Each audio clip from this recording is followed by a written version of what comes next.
Well, let's get started. I want to thank you all for coming in right after lunch. There was hardly a moment to take a break, but we appreciate your willingness to come in and be with us this afternoon. My name is Jack Maykowski. I'm with the Graduate School USA, our Director of New Program Development, and it's really my honor to be here. Over lunch, you had an opportunity to hear a little bit about the W. Edwards Deming Award from the Graduate School. It's an award that we are pleased to give out. I think we've given out 17 of them over the years, and so we have the most recent edition with us. And this is an opportunity for us to not showcase the Graduate School, but showcase an agency or an organization that has demonstrated some particular innovation and success in developing a new training program that had the, I guess by the ratings of our selection committee, just some real success at meeting mission goals, mission objectives that are critical to that organization. And in this winner that we'll introduce today, those successes are actually the difference between life and death in a serious sort of way. So not many of us have the challenge or the responsibility of meeting those kinds of things in our organizations. This group does, and I look forward to hearing about it. And I should say, in Washington, D.C., there are a few secrets, but this was a well-kept secret by the grad school. I didn't even know about who the winners were until just Friday. So I'm just getting used to the idea of being up here with them and having that opportunity, but also to be hearing personally and in person from them as to what they've been doing and where their success is. Our hope in this session, of course, is that you all will have an opportunity not only to hear what they have done, what their lessons were, and all the rest, but also have an opportunity to get in some dialogue with them, ask some questions, and really take a look at how their lessons and their successes may translate to the same in your organizations. So we'll make sure to leave enough time at the end. I must say we're running about 10 minutes late already, and we have until about 2:15, so I guess we'll have to run through this rather quickly. Let me introduce those who are on my right here. To the furthest right, I have Mr. Stephen Creechy. He's the Director of Integrated Systems Evaluation, Experimentation, and Test Department at the Naval Air Systems Command, Naval Aviation Test and Eval University, which you heard about today. Next to Stephen is Ms. Leslie Taylor, the Director of the Flight Test Engineering. And next to Leslie is Mr. Brian Markowitz, who I am told is not only the Deputy Division Head for Air Vehicle Test and Evaluation, but is the technical expert, the color commentator and teller of war stories. And finally, just because your colleagues were giving this to me, a good all-around guy. So we're blessed to have this group here with us today. And if I could just get things started with a simple question, I think, and that is, and Steve, maybe you can start this for us, but can you briefly provide the audience here with the details on the challenges you guys faced and why you felt training would be the best solution? First of all, thanks for having us, yes. And we're pretty honored to receive this award. And all three of us, and anyone affiliated with this part of our job that we call Teeney University, could probably sit up here for half a day and talk about how we got where we were going, what problem we were solving, and then even more enthusiastically how successful this has been, and how quickly it's been successful, quite frankly. But I would say it started 25 years or so ago, quite frankly, when folks like Leslie and I started working. A few years later, when Brian got there, but we all got there around the mid to late 80s, and it was about training was about ad hoc. You had mentorships, sure, it wasn't formalized, but you sort of watched one, do one, teach one mode of training, which tended to work because we were a small little organization, relatively speaking, down where the Patuxent and Potomac River hit each other in St. Mary's County, about 70 miles south of here. As you mentioned, we all work in the flight test business. We test Navy airplanes for a living, and it's we do our best to make it safe, but it's unforgiving. And so you would think we'd have a little more formalized way of entrusting safety, flight safety, for all of our test engineers and all of our test teams something other than ad hoc training. So you fast forward to about, I'd say maybe 5 or 6 years ago, when we decided we should at least be able to define what a flight test engineer meant. What were the skills and abilities and knowledge and attributes just that all flight test engineers should have? And then what were the things that very narrow functional areas, whether you were an electronic flight test engineer or an air vehicle test engineer, what were the specific skills you need to have? And we captured all of those knowledge, skills, and abilities in a great detail in what we called a flight test engineer guidebook that was really defined as it was used as an artifact to give to supervisors and employees to say, find yourself in here and develop a training plan that takes you from entry level to apprentice to journey level. And that's kind of where we left it for probably a year or two until Leslie showed up in the organization as the director of flight test engineers. She's got a passion for learning, and I'll just kind of turn it over to her to say, hey, here's the recipe for what makes a good flight test engineer. Do something with this. All right, thank you. Again, as Steve said, this is a real honor, and thank you so much for having us here.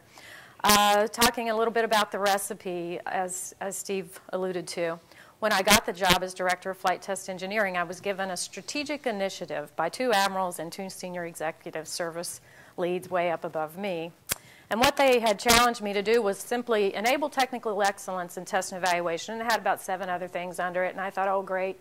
Brand new on the job, and I've got a strategic initiative. And as I like to tell my workforce, so what do most people do with a strategic initiative? You do a lot of work, it goes on the shelf somewhere, and nobody ever looks at it. But I loved listening to Betsy a little bit ago, because I've changed jobs a number of times, got this job. And as I always do, I went to the front line and so met my 60-some branch heads, first line of defense for flight test engineering, and said, what's the number one thing on your mind? Out of those 60-plus people, the number one issue, almost by 90%, was training. So I had a strategic initiative, and I had an imperative, and I felt fantastic about that. The other thing I will tell you I got really fired up about is the money. You can't do anything without the money. I heard you can do some things. Shouldn't be that black and white about it, but it's very difficult. And at the same time, we started talking about strategic initiatives and the imperatives in the flight test business. It is an imperative, by the way, because like Steve said, it's a very unforgiving business. The money that came about from Congress, frankly, was a pot of money called Defense Acquisition Workforce Development Funds. And I fought like anything to get us a portion of that money. But I also learned that we get a substantial amount of overhead every year to invest in our people, and just took control of the money. We had a lot of money. We were paying recruitment bonuses. Well, we didn't need recruitment bonuses. People flocked, engineers flocked to this business because it's hands-on. It's a lot of fun. So I just took the money and said, pulled it up a level, pulled it up a couple levels, frankly, and took control of the funding. So the strategic initiative, the imperative, the flight test engineering guidebook was there. So we had a recipe around which to develop training. The other thing is that I loved also about some of the speaking earlier, there's a book called 108 Skills of Natural Born Leaders by Warren Blank. And in it, he talks about first followers. The gentleman here to my left was a first follower. What do first followers become? They become leaders of the initiative. They take it on, they make it their own. Lori Jameson also had to leave, but I had a couple of first followers who were just engaged and got very passionate. As Steve said, we're all very passionate about this, but got very passionate about what we were doing. So with that, I'm going to kind of hand it to Brian to talk about some of the other elements. Sure, thanks. I guess one of the things that I kind of took away from lunch a little bit was when the speaker asked us to close our eyes and kind of visualize where do you think that you are most valued, where can you picture in your life or in your job where you felt most valued, most productive. And for me, it's essentially right now. this is one of the things where Mr. Critchie said that if you gave me 2 or 3 hours to talk about this stuff, I probably would. At the same time that our leadership was kind of seeing the really high level imperatives for T&E University, I'm one of the lucky ones where I get to actually walk around the airplanes every day. I get to talk to the junior flight test engineers every day. And at the same time, and one of the, I guess, fortunate things was that T&E University was sort of born out of a perfect storm. There was a really small team that was working on a T-45 project. Small trainer, not what you would call a really sexy Navy program.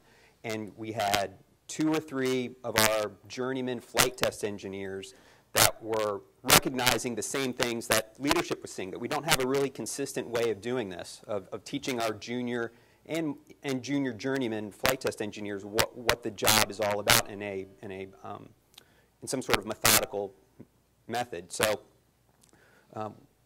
Jen McAteer, who's one of the architects of T&E University, at the grassroots level, at the very tactical level, was putting together really small courses for her individual team on really basic things, like how to put together flight test cards so that the pilots can actually read and write while they're flying upside down collecting data. You don't put them in like 6 font. Well, engineers coming out of college wouldn't think that type of thing. How to read the forecast to know whether or not it's gonna rain in 2 hours, and we have all these detailed forecasts, and they're all written in these really archaic codes. So she was teaching her engineers how to do this. And what we realized was, wow, the things that she's teaching her small team is something that we could leverage, because the things that she's teaching from a grassroots level are the same things that we identified in the guidebook as something that we don't teach in a methodical manner. So at the same time, Ms. Taylor is developing funding profiles and contract strategies. You have the actual engineers creating courses and topics that eventually started to grow and grow and grow into modules, curriculum, that kind of thing. So that's kind of where my job is almost at the floor level, working with the engineers and the first line supervisors and our technical SMEs to figure out what the actual folks need, and then we kind of present it in a hopefully entertaining, interactive manner. If I may, here are a couple of characteristics that were identified in your application that the selectors actually paid some attention to. Alignment of training with career path progression, centralized industry-specific training, improved testing and evaluation execution, the creation of 57 core and specialty training courses in a short period of time, some of the stuff that you're talking about here, Brian. Revitalization of the Naval Air Systems Command workforce by replenishing the pool of qualified test and evaluation practitioners, 1.8 million in annual cost savings that are out there that I think has been documented. Significant achievements in short periods of time. Could you speak to, and I think Betsy was talking a little bit today about the skinned knee effect. And with that skinned knee effect, where did you guys fall, and what lessons were transferred, and how did you apply that in the process of this improvement project? We probably fell a couple of times. But I tell you, one of the things that we saw, maybe we were falling and we caught ourselves, was we branded this thing, if you want to call it that, by calling it the Naval Aviation T&E University, because we needed something to, we had different, as Leslie was talking to, different pots of money that we were going after, and we wanted to pull this all together. We needed to brand it, if you want to call it that, for our workforce and our leadership. And the branding took hold so quickly that the leadership above me, I have about 3,600 people in my organization. Leslie and Brian are both a part of it. And the leadership above me thought this was such a great idea that they wanted to wrestle it away from Leslie specifically, who was the passionate senior executive in the Navy who was trying to build this thing, not just brand it, but actualize it, really build something, build a program, train engineers, get the cohorts through. And so really, I spent time defending against having this thing go up a level, because I realized as soon as it became a corporate initiative, we would lose touch with the reason that we built this thing in the first place, and it might get homogenized out to something before we had really gained enough traction inside our own workforce. And so I guess that's what I would say is one lesson is beware of giving the appearance of being successful too early. Don't let the secret out too quickly,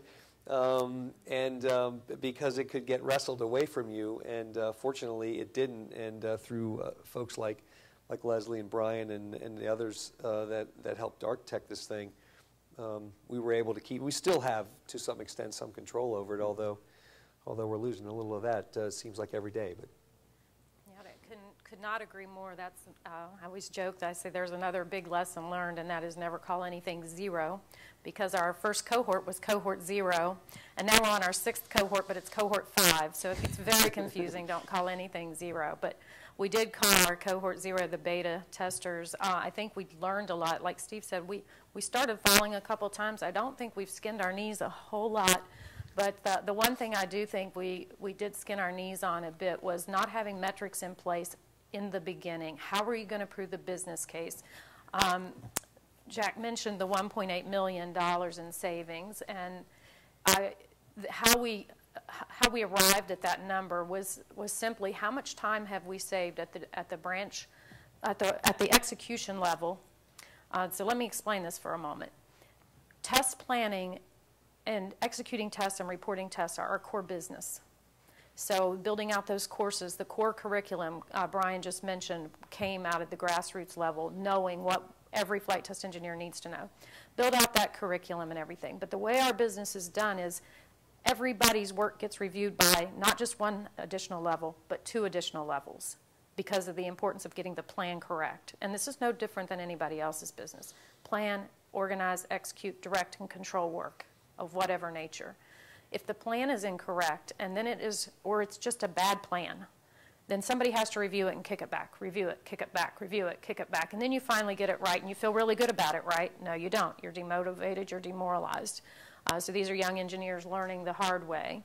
So just the efficiency gained on the engineer himself or herself to do the work, the branch head's time that got saved, and then he probably or she didn't catch it all either. It goes up another level.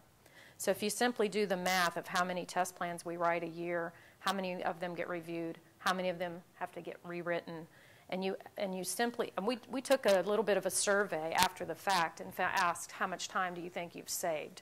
Minimally 40 hours per worker per year. Steve mentioned the size of the organization. I have about 750 engineers doing many test plans a year. So you can just imagine, but the number was about 40 hours per person, very conservatively, per year. That's a week of labor. Our labor at a direct rate is fairly expensive. So you're talking, again, minimally $1,500 per person per year. You also mentioned training with our industry partners. We work on very large programs with people like Boeing and Lockheed Martin and Raytheon and Sikorsky. In fact, one of our lead instructors is on the way to Sikorsky right now to teach an integrated test team, CH-53K test and evaluation.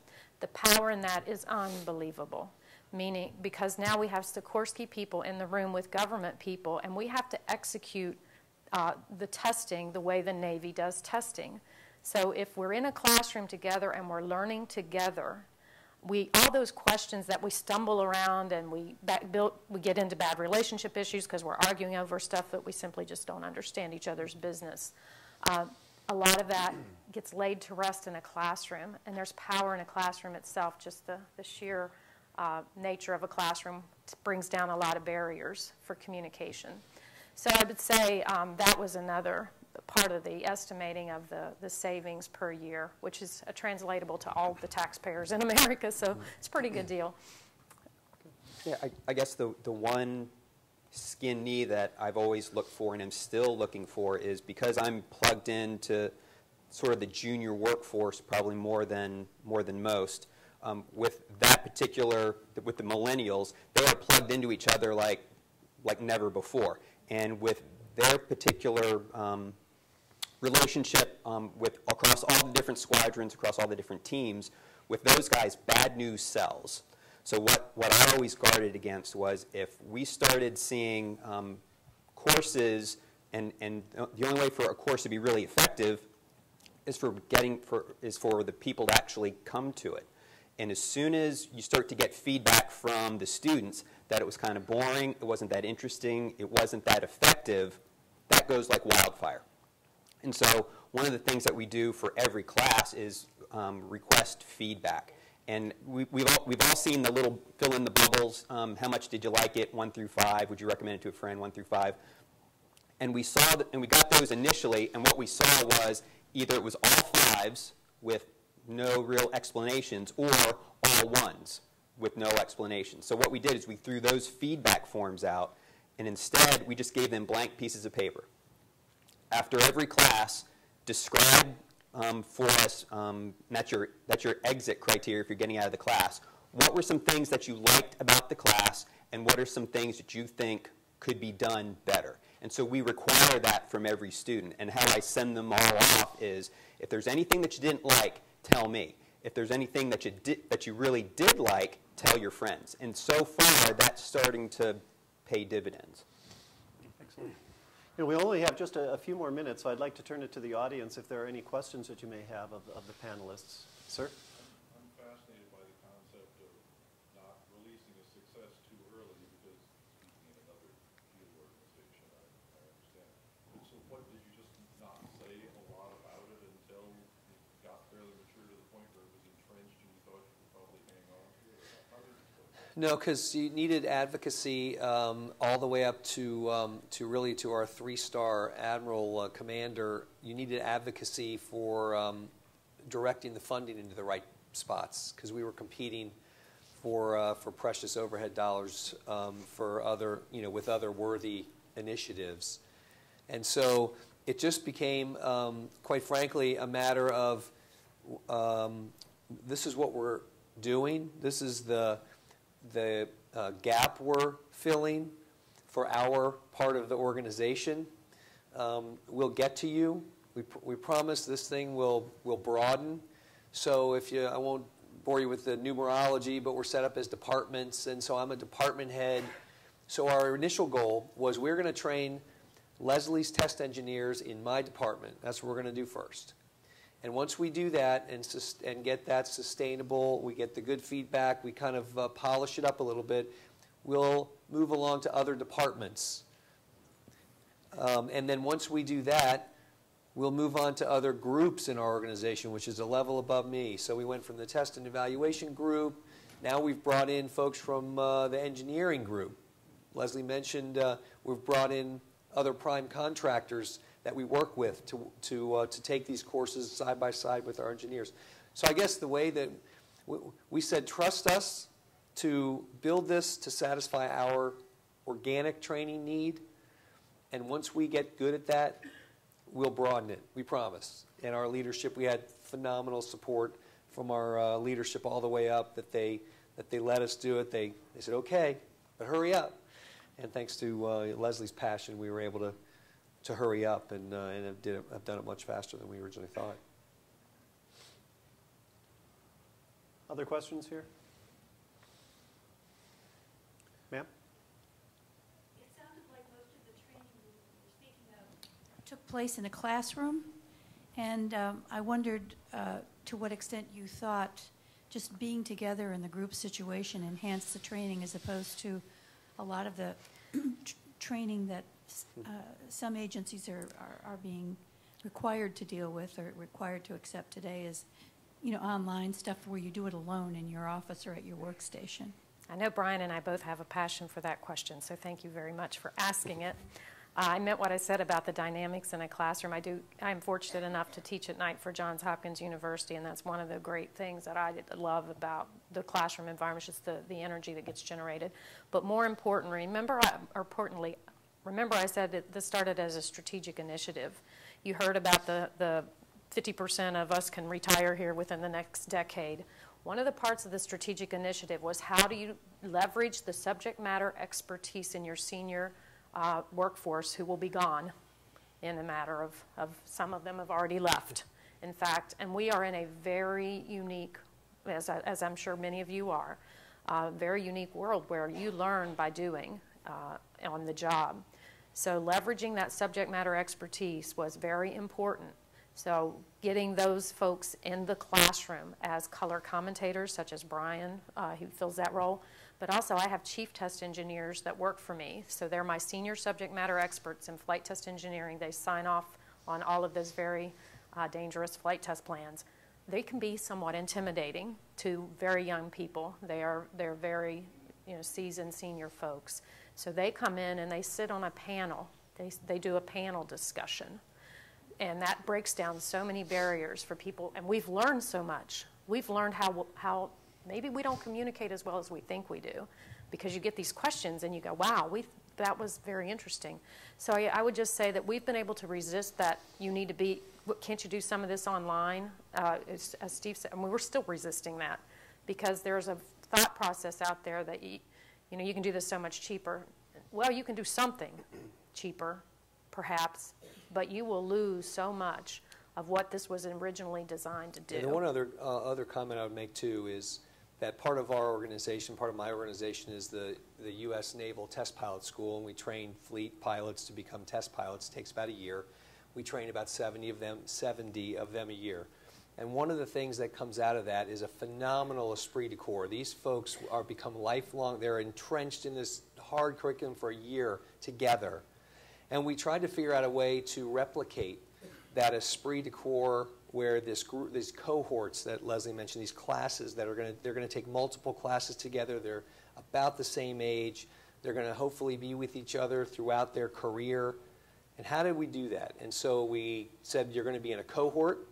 You're going to be together, not online, not collaborating. You're going to be together physically. You're going to design a logo for your cohort, so you got to figure out what your name's going to be. Or if, Flying Guinea Pigs was cohort 0, they were. Then they have a patch, and it's professionally sort of designed by one of our resident designers. And you can't. It's difficult to replicate that kind of esprit de corps in a clinical online setting, because this is about a lot of our business is about relationships.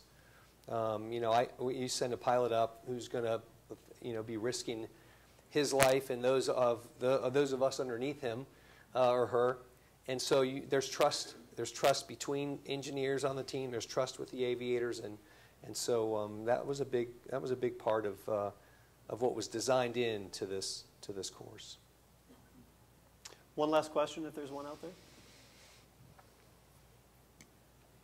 Good. I know we're past the time, and I don't want to impose too much, but I would like to ask one other thing, and that would be, I know that you're competing out there. You need engineers, and you have a very highly skilled set, a high skill set among the people who are doing this work. What element of this program do you think is most responsible for that which brings them in and retains them in the organization? I personally mentor a whole lot of folks at NavAir, and we are the only, within our great big systems command of about 30,000 people, we're the only competency right now, test and evaluation, that has this kind of a program. The appeal is amazing. Mm-hmm. People want to know how to do their jobs when they want you to help them be successful. So I will tell you, people from other parts of the organization are migrating into T&E because of this opportunity to learn test and evaluation and having no other program. We also had some folks from industry. One particular female engineer that we hired came in, and she said she had worked in the corporate side for a couple years, and one of the reasons she left is they never taught her how to do her job. And so she was just ecstatic. She was running to come up to me when I did their little graduation ceremony to thank us for having this program. Mm-hmm. So it is a huge recruitment, retention type of environment. And in tough times in terms of budget, we can't say how important that kind of thing is and the opportunity to put training to such good use in the organization. Well, and part of what Steve said, I do want to emphasize, is when we hire young folks in, they don't know anyone. And I'm a big relationship person, as are my two counterparts up here.